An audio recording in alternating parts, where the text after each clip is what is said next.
There comes a moment in life, quiet, subtle, and often unexpected, when the idea of separation begins to feel artificial.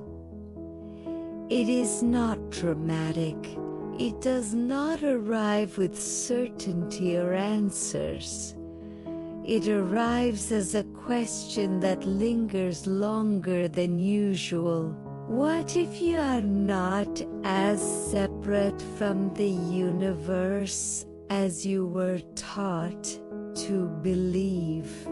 From an early age, we are trained to see ourselves as isolated entities. A mind inside a body moving through a world that exists independently of us. The universe becomes something out there, vast and distant, while consciousness is reduced to a byproduct of brain activity. This framework is simple, functional, and helps us navigate the world. We learn to draw lines, to create categories, to define me versus not me. But this perspective, as solid as it seems, begins to fracture when we look more closely.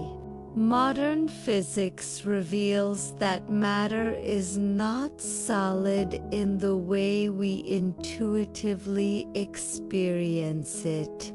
The chair you're sitting on, the screen you're looking at, even your own hands, they are not dense, immutable objects. At the smallest scales, particles do not behave like tiny objects moving predictably through space. They are not like little billiard balls bouncing off one another.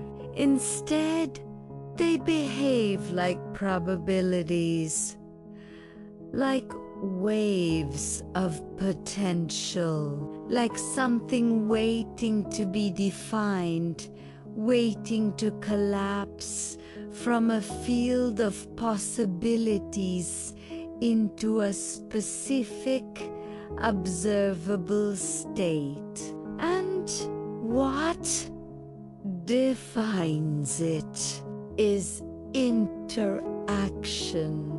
Nothing exists in isolation. Every particle is influenced by others. Every field overlaps with every other field. Every event depends on the context in which it occurs. The very fabric of reality is a web of relationships. Even space and time, once thought to be rigid, absolute frameworks, are revealed to bend, stretch, and respond to the presence of energy and the act of observation. This discovery alone profoundly challenges the idea of an independent, self-contained universe operating like a clockwork machine. The cosmos is not a static stage. It is a dynamic, interconnected dance. But the deeper challenge, the one that truly dismantles our sense of separation, comes when we turn inward. Consciousness is not easily explained by physical processes alone. It stands as one of the greatest mysteries of science and philosophy. We can measure brain activity with remarkable precision.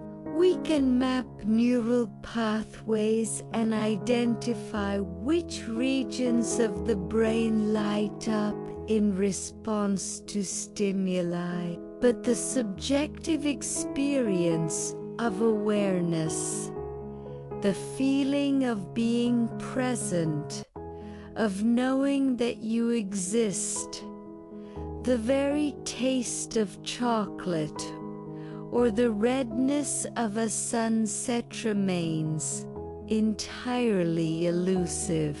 No equation fully accounts for it. No scan can capture the inner quality of a feeling. And yet, consciousness is the one thing you can never doubt. You can question the external world. It could be a dream or a simulation. You can question your thoughts. They are often fleeting and contradictory, but you cannot fundamentally question the fact that you are aware. To even ask the question is to prove its existence.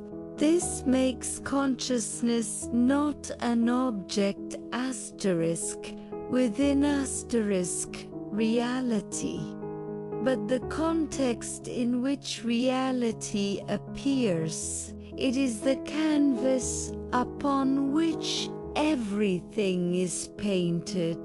When the insights of modern physics and the direct experience of inner awareness meet at this point, a new perspective emerges. It is a perspective in which consciousness is not a strange anomaly separate from the universe, but is instead woven deeply into its very structure.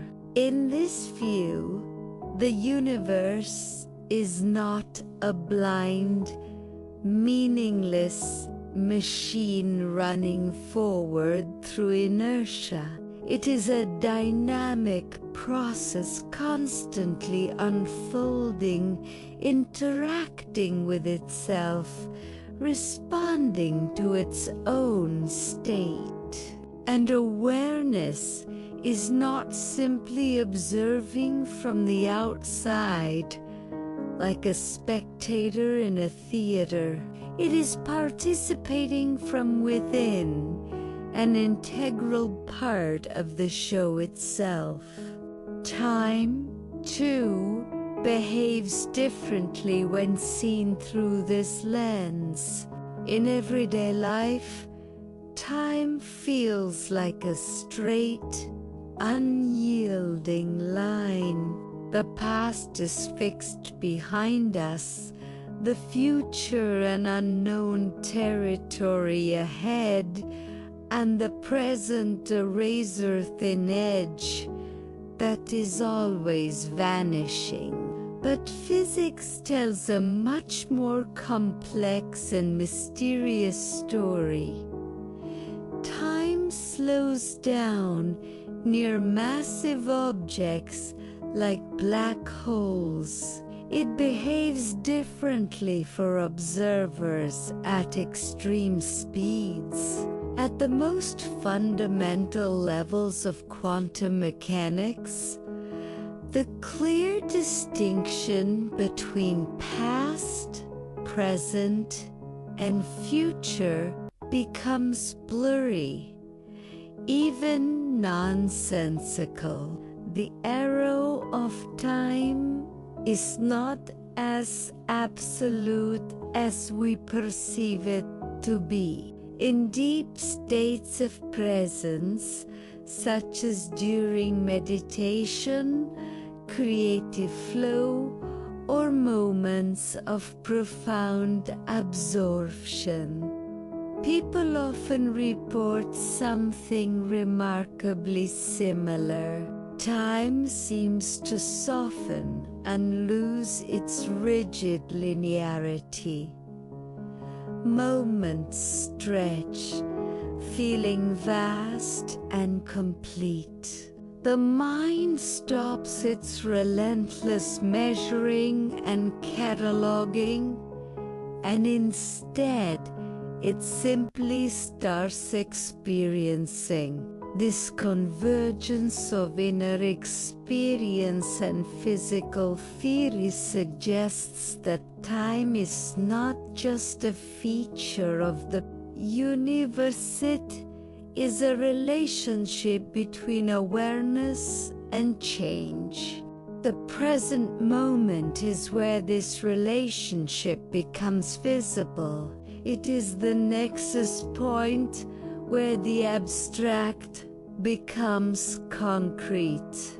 The present is not just a fleeting instant, sandwiched between a remembered past and an imagined future. It is the only place where awareness meets reality directly. It is the only place where perception forms, where intention arises, and where action is possible.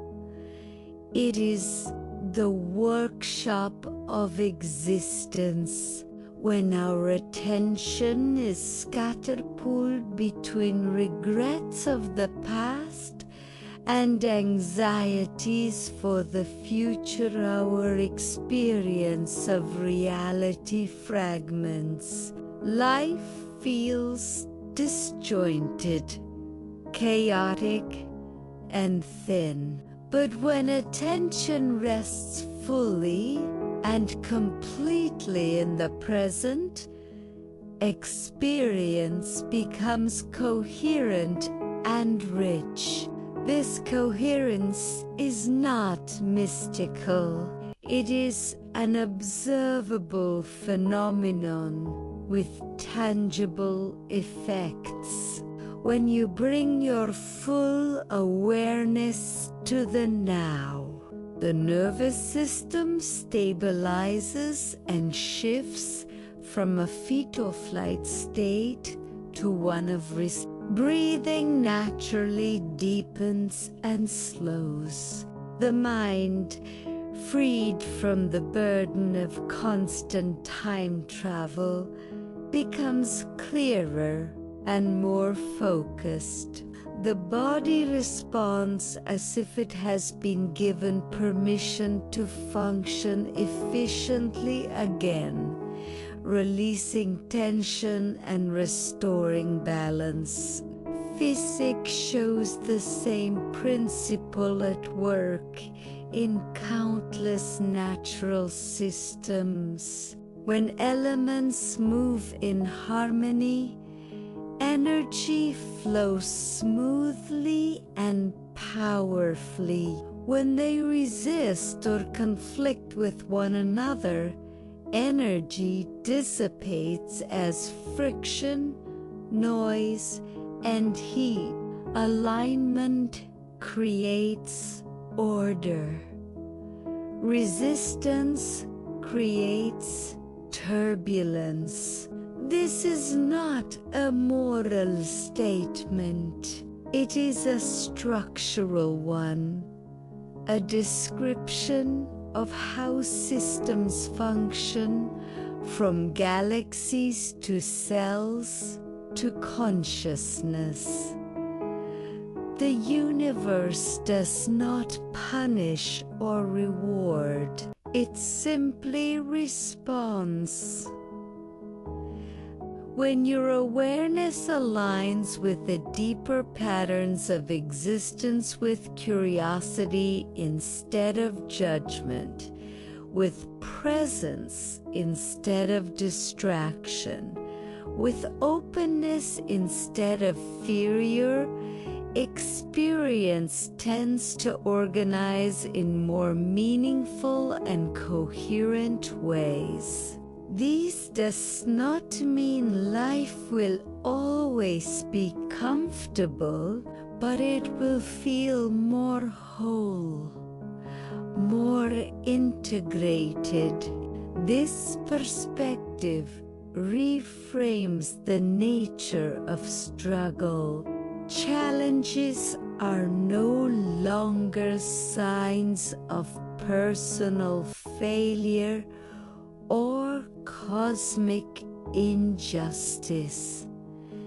They become signals. They are a form of feedback, a communication from reality guiding your awareness back toward balance, clarity, and growth.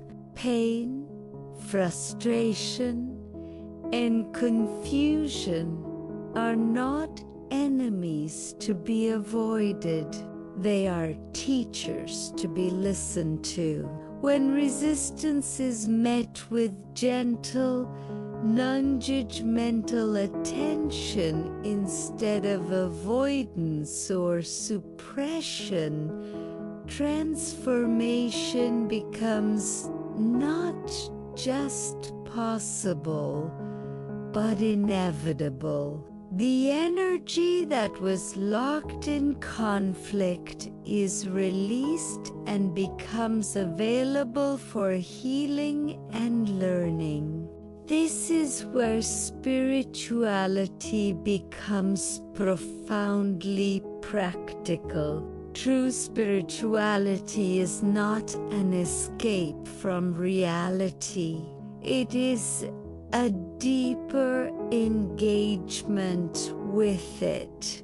It is the willingness to observe what is, without the immediate need to control or change it. It is the practice of listening before reacting. It is the courage to remain present and open even when uncertainty, discomfort, and fear arise. It is the art of being with life as it is, not just as you wish it to be.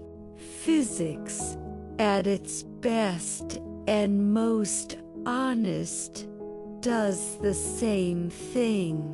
It observes carefully, meticulously, and without prejudice.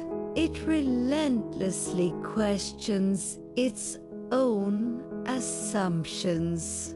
It allows mystery to remain where explanation currently ends, honoring the vastness of what is not yet known.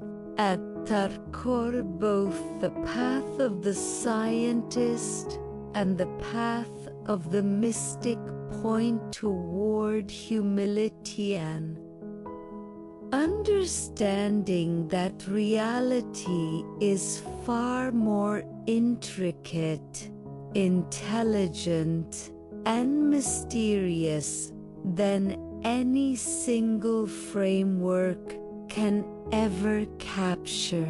You are not a passive observer moving through a dead, mechanical universe.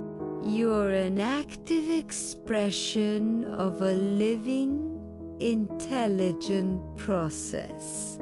Every thought you have alters your perception of the world. Every perception shapes your experience of reality. Every experience then feeds back into the state of your awareness, influencing your next thought. This loop thought, perception, experience, awarenesses, not a flaw in the system. It is the design. It is how the universe comes to know itself through you. When this is understood, even for a brief moment, something profound shifts. The compulsive need to control everything softens. The deep-seated fear of uncertainty loosens its grip. Curiosity begins to replace resistance, and in that space of quiet presence, life begins to feel less like something that is happening ** you, and more like something that is unfolding ** You do not need to understand everything to live meaningfully. You do not need all the answers. You only need to remain present enough to participate. Stay focused. Stay consistent. Stay within. If this reflection resonated with you, take a moment to sit with it. Share it with someone who might need a reminder that they are not a separate fragment lost in the cosmos. They are part of its ongoing, magnificent story.